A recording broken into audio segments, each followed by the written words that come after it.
Hey guys, today I'm going to show you how to change the spark plugs on this 2008 Ford Taurus. If this video is helpful, can you smash that thumbs up button and leave a comment down below for the YouTube algorithm? It really helps out a lot. First thing you should do is start your engine up and just let it run for 2 or 3 minutes to warm up.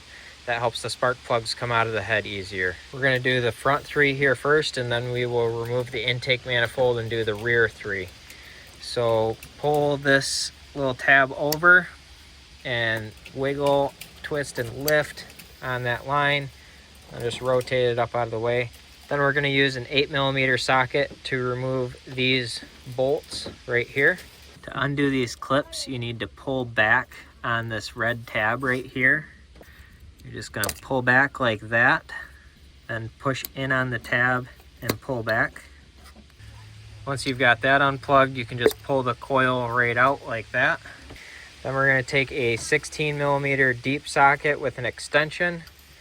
We put it right in there, and we'll take this out. These can stick in there pretty tight.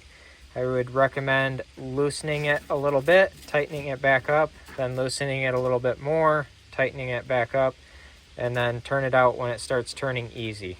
To get the spark plug out of the hole, you can either use a telescoping magnet, or you can take the coil and just kind of stick it down there and pull it out that way. We're going to put Motorcraft plugs back in here. I will have these links down below where you can get these online. Let's put one of these back in. So we'll take our new plug and just slide it down in the hole like that. And then you can just take your socket, slip it down there. I like to get it started by hand, and I'll tighten it until it is tight by hand. Once you've got that to where it's tight, you can tighten it up. You don't need to rip the threads out of the head. I just use the German method on torquing spark plugs, which is good and tight, and it's always worked for me. And when you're done, put your coil back in right there. You can replace your 8mm bolt and then repeat the process on the next 2. Now we can put this hose back down. Just push that right on, it clicks on like that. Now we're going to remove our intake manifold here. We are going to just pop this little Christmas tree tab thing here up out of that spot.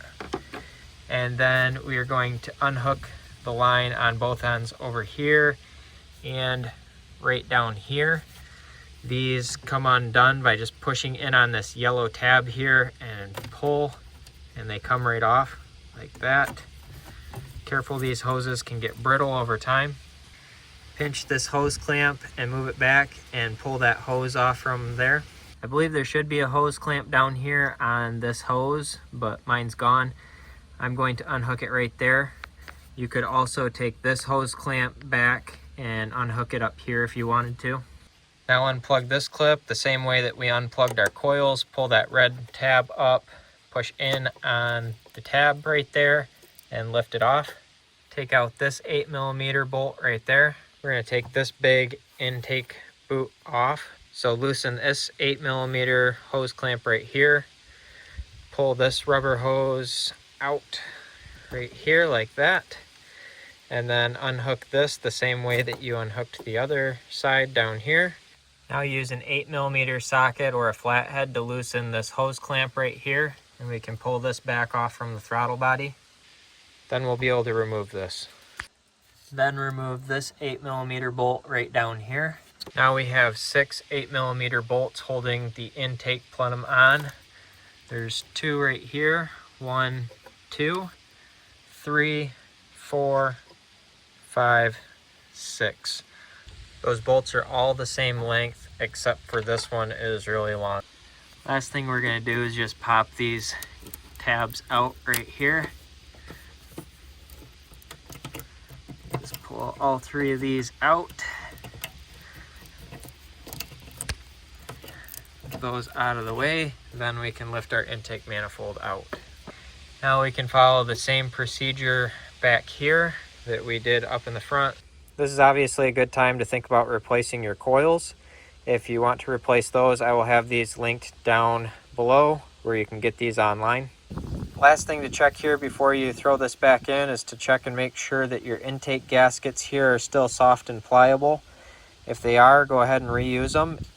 If they're hard and they don't seem like they're very supple, you might want to replace them. I will have them linked down below where you can get these online.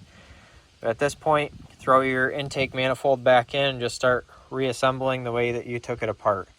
So I hope you found this video helpful. If you did, smash that thumbs up button. Leave a comment down below for the YouTube algorithm. Thank you for watching and have a good one.